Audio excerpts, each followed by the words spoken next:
Boa noite, gente. Meu nome é Eliseu. Eu sou dirigente da tenda de caridade Caboclo Pedra Branca, uma terreira que fica aqui na cidade do Rio Grande, no bairro Coab 2. O assunto que eu vou falar hoje é o que são orixás, tá?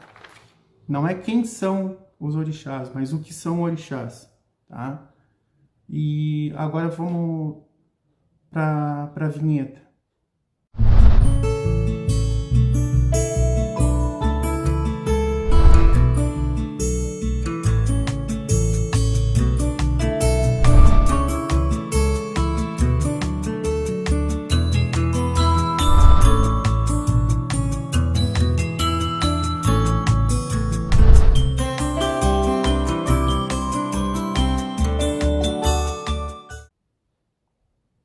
Voltando novamente, tá?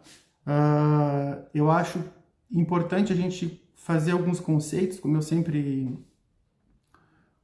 faço, tá? Para falar sobre determinado assunto. Tá? E eu encontrei aqui alguns conceitos, como eu sempre digo, nos livros, tá? Aqui da terreira, que eu já li recentemente, tá? E também algumas coisas que eu pego na internet. E sempre deixando bem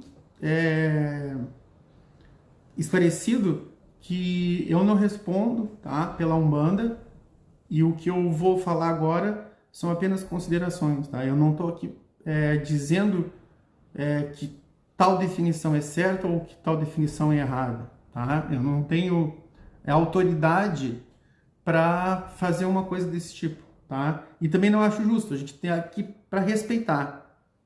Tá? Se tem uma pessoa ou um grupo de pessoas que tem uma ideia diferente da minha, tá? Ou tem uma ideia diferente, aquela pessoa vai continuar com a sua ideia diferente. Tá? E eu, assim como todos nós, assim como você que está ouvindo esse vídeo, a nossa obrigação, o nosso dever é respeitar as pessoas. Tá? O máximo que a gente pode fazer, tá? Que é a minha intenção aqui no vídeo, é levantar algumas reflexões, tá? Que eu acho importante para a gente conversar mais tarde sobre 7 linhas de Umbanda, sobre falangeiros, tá? E sobre características dos orixás, ou quem são os orixás, tá? Hoje, então, vamos falar sobre o que são orixás, tá? E eu encontrei vários conceitos, várias definições, e ao longo da minha vida como homem religioso, como médium, tá? Eu comecei bem cedo, comecei criança, e com 6 anos eu já andava já dentro das terreiras de Umbanda, tá? Com 9, 10 anos eu já estava envolvido com toda a ritualística da religião, até porque a minha família, por parte de mãe, são religiosos, né? São espíritas ou espiritualistas, como queiram. Então, assim, ó, eu encontrei algumas definições aqui, que diz assim, ó: orixás são deuses africanos que correspondem a pontos de forças da natureza, e os seus arquétipos estão relacionados às manifestações dessas forças, tá? As características de cada orixá aproximam-os dos seres humanos, tá? Isso foi um conceito que eu peguei na internet. Tem vários conceitos, gente. Então tem o conceito sobre a ótica africanista, sobre a ótica da nação, do candomblé, tá? Que é esse conceito que eu li, tá? Que é o mais considerado por todos. Tem o conceito do Norberto Peixoto, tá? Que ele buscou esse conceito em outras literaturas. Eu peguei alguns livros aqui, tá? Esse aqui, ó, Samadhi, tá? Esse livro aqui é muito bom, tá? Eu já li ele todo. Tem alguns conceitos aqui bem interessantes. Então, assim, o Norberto Peixoto fala que o orixá é uma divisão plena de Deus, né? É uma parte, parcela plena da divindade. Tá? E também tem, no caso, a definição do W.W. Matt Silva. Tá? Eu falei aqui no outro vídeo, W.W. Matt Silva, então eu vou dizer, o Woodrow Wilson da Matt Silva, né? Que foi o precursor da Umbanda esotérica no Brasil. Tá? No Brasil, porque não tem Umbanda em outro lugar, né? A Umbanda é uma religião puramente brasileira. Então ele também tem uma ideia sobre o que são orixás, fala sobre vibrações divinas, é muito parecido com o conceito do Norberto Peixoto. Então o orixá para o Norberto Peixoto e para o W.W. Matt Silva, tá? E também para o Rubens Saraceni, aí eu também tenho vários livros aqui do Rubens Saraceni. O orixá, ele é mais que o ancestral ilustre que viveu na África. Tá? Ele é uma potência, uma vibração. É como eu falei aqui, né? Eu não vou usar totalmente as palavras deles para não ficar uma cópia, para não se transformar numa cópia. E eu acho também importante que as pessoas procurem ler, né? Procurem na fonte. Então tem um outro livro aqui, ó, do Rubens Saraceni, tá? Esse livro aqui, ó, muito bom esse livro, Tratado Geral da Umbanda, né? Esse aqui também é muito bom. Esse aqui já é o Rubens Saraceni. E tem esse aqui também, ó, tá? Fundamentos Doutrinários da Umbanda, tá? Foi os mais que estavam à mão aqui que eu encontrei, tá? Então, gente, e tem também o conceito segundo a doutrina espírita, tá? Que fala que não necessariamente fala isso em nenhuma obra de Kardec, tá? Mas ele conceitua, ele faz conceitos de várias qualidades, vários tipos de espírito. Ele divide em 3 tipos, né? Os puros, os bons e os maus, vamos dizer assim, tá? Então, a gente tá nós estamos na média ali, algumas pessoas, a maioria das pessoas estão naquela média, tá? Eu não vou usar necessariamente o conceito puro de Kardec. Então, a partir da minha vivência, do meu conhecimento, eu consigo entender que os orixás fazem parte do quê? Do nível, tá? Daqueles espíritos puros que não encarnam mais, tá? E esse é o conceito que mais me agrada a respeito de orixás, tá? Não querendo desfazer do conceito dos outros, né? Do Rubens Saraceni, do W.W. Matt Silva, do Norberto Peixoto e outros tantos aí, tá? Mas o conceito, né? Que eu acho que é mais plausível para mim, mais aceitável para mim, é esse do Espiritismo, tá? Que tem na obra O Livro dos Espíritos, não fala que o orixá, lá não fala, orixá é isso, aquilo, não fala, tá? Você não vai encontrar isso. Simplesmente eles dão definições, os graus, né, de espíritos, e pela definição que tem ali, eu coloquei os orixás, os nossos orixás, lá como espíritos puros, são espíritos perfeitos, tá? Como ele coloca lá Jesus, nosso Senhor Jesus Cristo, que para mim é o Oxalá de Umbanda, como um espírito puro, tá? Os arcanjos como espíritos puros. Então, assim, eu fiz essa classificação, tá? E a maioria das pessoas que são de religião, que eu conheço, classificam os orixás como espíritos puros, né? Que já tem um grau muito alto de evolução e já não reencarnam mais, não precisam reencarnar mais.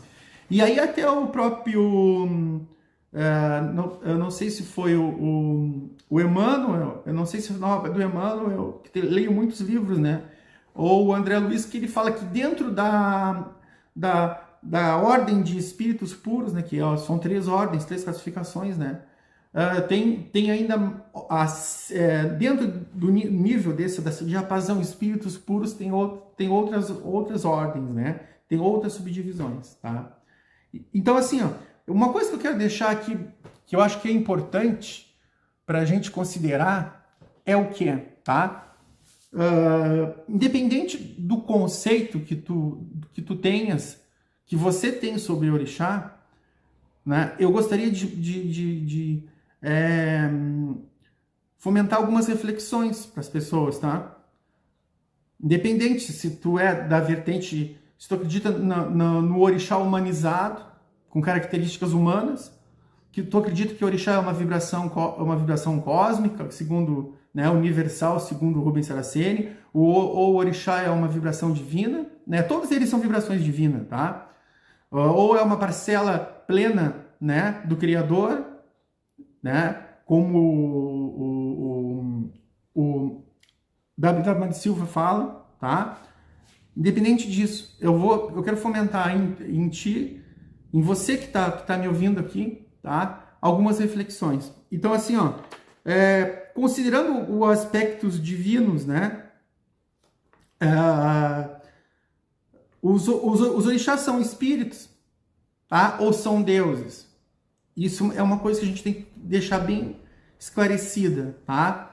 É uma reflexão que a gente tem que ter, tá? Porque quando a gente pensa em deuses, em Deus, a gente tem várias mitologias. Cada mitologia grega, mitologia romana, tá? Tem os seus deuses, tá? E isso é respeitável, tá? Eu não estou dizendo que seja errado. Mas eu acho que essa visão de ver entidades superiores, tá? Espíritos superiores como um Deus, eu acho que isso já está meio ultrapassado, né? No meu olhar, tá? Então, assim, se os orixás, tá? Se algumas pessoas consideram os orixás entidades que têm características humanas, tá? Uma pergunta eu faço aqui agora. Bom, se eles têm características humanas, então é possível que eles tenham os mesmos defeitos e qualidades dos seres humanos? Então, será que dá para encaixar num orixá, num espírito superior, tá? Num espírito evoluído, tá? Ou num Deus, seja lá como for, características humanas? Que quando a gente pensa em características humanas, em sentimentos, automatismos humanos, a gente pensa em orgulho, a gente pensa em raiva, a gente pensa em amor, em ódio, em alegria, em tristeza. Aí eu pergunto para vocês, será que é isso? Será que os orixás têm realmente características humanas? Então, se eles têm características humanas, tá?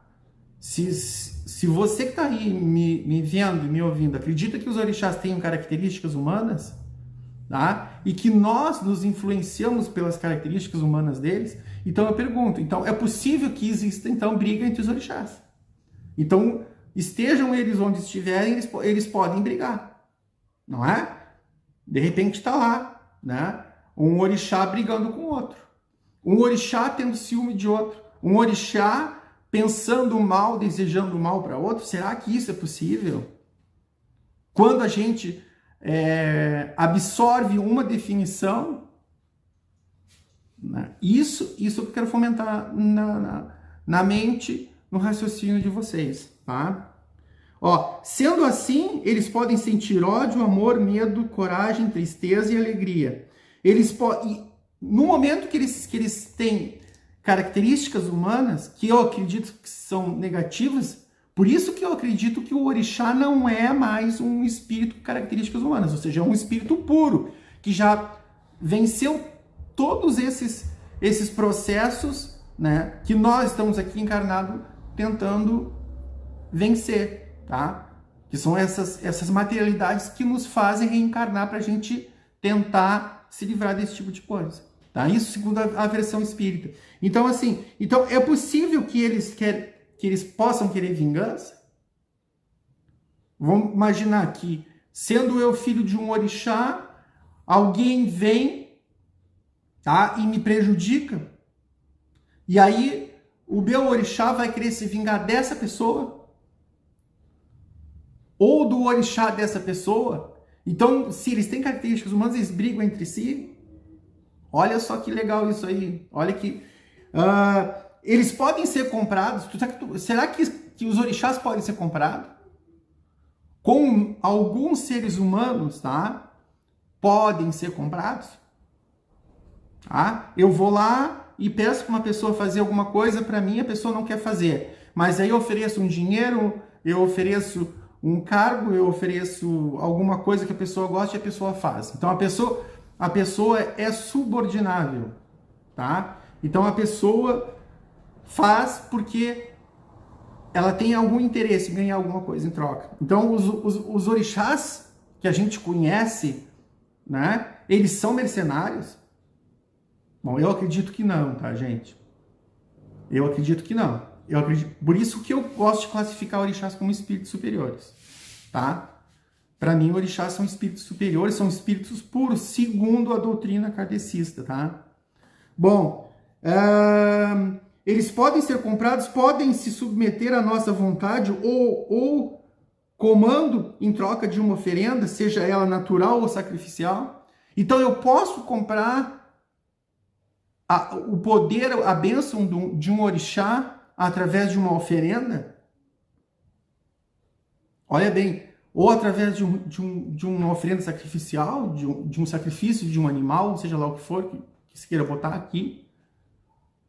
Será que o orixá tem realmente essas características humanas? Não vou nem dizer qualidades, que seria o contrário de qualidade. Então, no momento que se acredita que o orixá, tá, ele tenha características humanas, tá, a gente está colocando o orixá, tá, num nível mais baixo. Tá? Essa é a minha visão. Então, não existe aquela história que...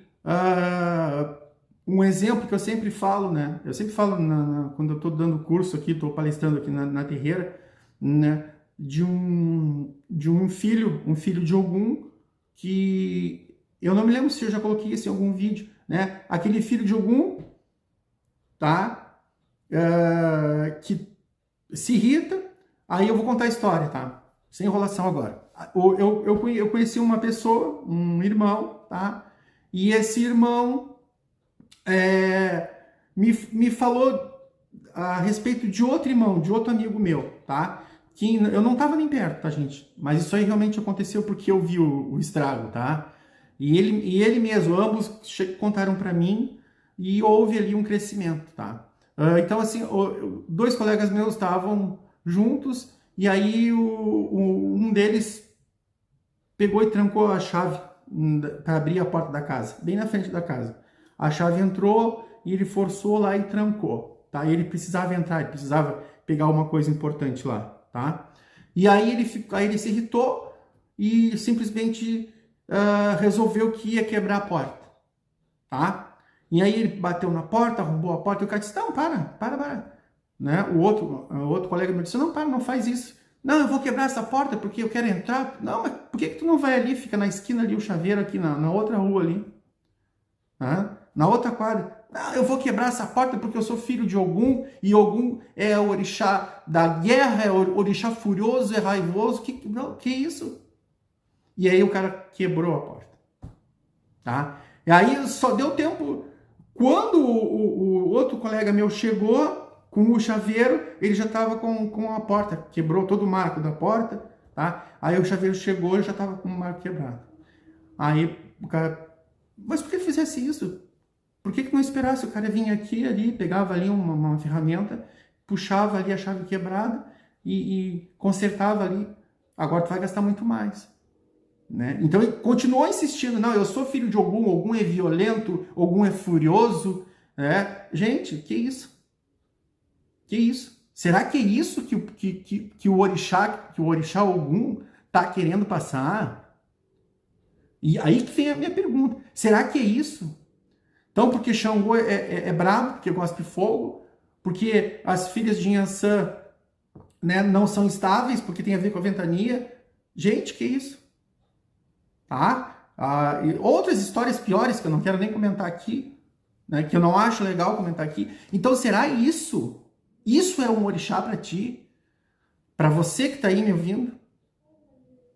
Tá? Para mim não é.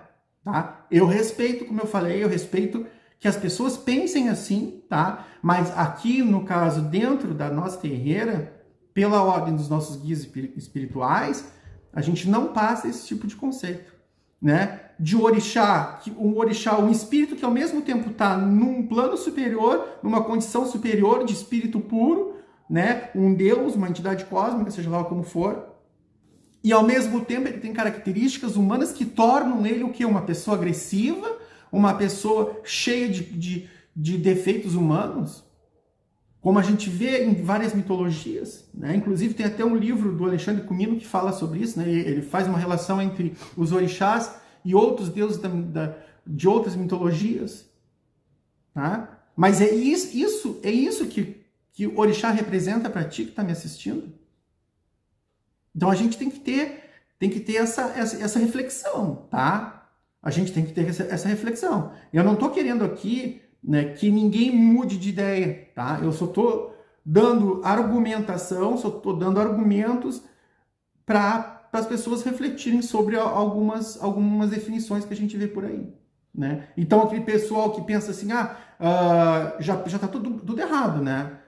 O orixá Exu, tá? Aqui no Rio Grande do Sul, para nós, que é o Bará, né? Que corresponde ao... Não é o Inquice, é ao Vodum, ele é Bará, né? Ele é Bara, tá? Características negativas. Qual é o orixá que tem característica negativa? Nenhum. Nenhum orixá tem característica negativa. Tá? Então isso aí é meio complicado, a gente tem que pensar nesse tipo de coisa, tá? Uma outra coisa assim, que eu gostaria de falar. Sendo assim, podem se virar contra os seus filhos e contra as outras pessoas?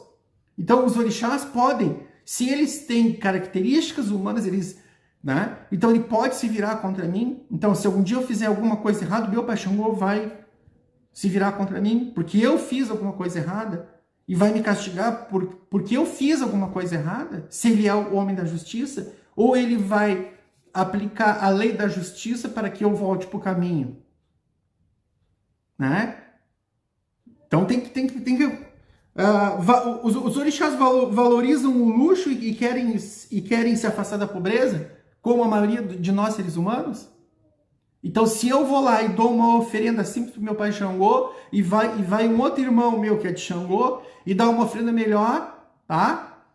Aquilo que eu pedi, em detrimento daquilo que ele pediu, em comparação, tá, com aquilo que ele pediu, o outro irmão que deu mais, ele vai conseguir porque ele deu mais, ou porque ele merece? Tá? São coisas que eu gosto. Então, quer dizer então, que no momento que aquela pessoa, tá? Como eu vejo vários cultos aí, aquele que dá mais que paparica, mais o orixá, aquele que tem mais bênçãos. Então, eu sou um homem desregrado moralmente, tá? Que cometo um mal, tá? Mas eu vou lá e paparico o meu orixá, né? Eu vou lá e dou mais oferendas para o meu orixá, e o orixá vai responder mais para mim, porque eu dou mais coisa para ele do que para um irmão que tem uma moral ilibada, que segue um caminho mais reto, que merece mais coisas do que eu. Então eu estou lidando com o quê? Com um orixá ou com um obsessor? Ou com um espírito mercenário? Então isso são considerações que eu estou fazendo aqui, tá? Quem não lhes paparica com velas, oferendas, não tem a sua ajuda, né? Caso é a mesma questão, eu fiz aqui um roteirinho para a gente falar. Então é isso, tá? Então eles brigam entre si. Então os orixás brigam entre si, porque nós brigamos entre si. Nós, seres humanos encarnados, imperfeitos, de vez em quando nos estressamos e brigamos. Então o orixá, porque tem características humanas, eles brigam entre si. Eles têm relacionamentos como nós, seres humanos, como aparecem em algumas tradições, em algumas lendas, que o orixá tal se relacionou com a orixá tal, ou vice-versa, assim como nós, seres humanos. Será que isso é certo, gente? Será que é certo a gente aplicar, a gente, né, aceitar uma característica humana, um defeito humano? Não vou nem falar defeito, tá? Que fica muito pesado, tá? Mas uma característica negativa, mesma coisa, ficou a mesma coisa, tá? Que nós, seres humanos, temos para um orixá, que ele está sujeito aqui à sensualidade, a desejo sexual, ele está sujeito a raiva, ódio, é meio complicado isso aí, tá? Bom, eu não acredito que os orixás, tá? Os orixás de verdade, na minha concepção, tá? Sob o meu olhar, que eles tenham características humanas, tá? Eu acredito que os orixás são espíritos puros, tá? Que já estão num nível muito evoluído, não encarnam mais, tá? São sim, por serem espíritos puros, poderosos e têm relação sim com as forças da natureza, tá? Isso tem no livro dos espíritos, tá? E que eles não têm uma intelectualidade humana. A intelectualidade, o raciocínio deles está acima do nosso raciocínio, tá? Como um espírito superior, tá, gente? Então, é isso aí, tá? Aqui a gente vê alguns conceitos aqui do W.W. Mate Silva, né? Que ele fala que os orixás são exteriorizações de Deus. Achei bem legal isso aí, tá? São espíritos originais, também achei bem interessante. O Rubens Saraceni fala sobre vibrações e ele descarta, tá, que os orixás verdadeiros são os ancestrais ilustres que viveram na África, tá? Tem a ver, existe sim, existe uma relação entre os ancestrais ilustres e os orixás. Assim como nós somos filhos dos orixás, existe essa relação. Mas, tá, em muitos casos, onde a gente pode considerar que não foi uma lenda, só que houve uma história, que houve um fato real, tá? Mas eu não necessariamente acredito que os orixás tenham características humanas. Porque eu acho que características humanas são qualidades que tornam um espírito não a nível de um orixá. Que o orixá, essa potência, esse espírito, tá? Ele está acima das características da materialidade, vou dizer assim, tá? Dessa materialidade, dessas fraquezas humanas que nós temos, tá? Aí fica a critério de cada um. Como eu falei, é só um texto para a gente refletir, tá? Para a gente refletir. Então, gente, se vocês gostaram do vídeo, peço aí que deixem um like, tá? Para ajudar o nosso canal a crescer. Se alguém tiver alguma ideia de falar sobre algum assunto, tá? Eu não falei sobre cada uma dessas cosmogonias, né? Cosmogonias, tá? Cada autor tem uma cosmogonia, né? Uma forma de ver como é a criação do mundo, como foi a criação do orixás. Eu acho que não é necessário, tá? Se alguém achar que é necessário e queira saber, é só deixar no comentário que a gente faz um resumo, a gente faz um estudo sobre determinado autor, tá? Como ele enxerga a cosmogonia dos orixás, tá? O que é cosmogonia? Tá? É um corpo de doutrinas ou princípios religiosos que explicam a origem do universo, tá? A origem da Terra, do Sistema Solar, e no caso os orixás também, né? que são elementos criadores do universo e da Terra, tá? Então assim, ó, quem gostar do vídeo, acho que vai ser bom para alguém, manda para alguma pessoa, tá? Compartilha. E quem quiser se inscrever no canal, tá, gente? Que Deus abençoe todos vocês. Muito obrigado.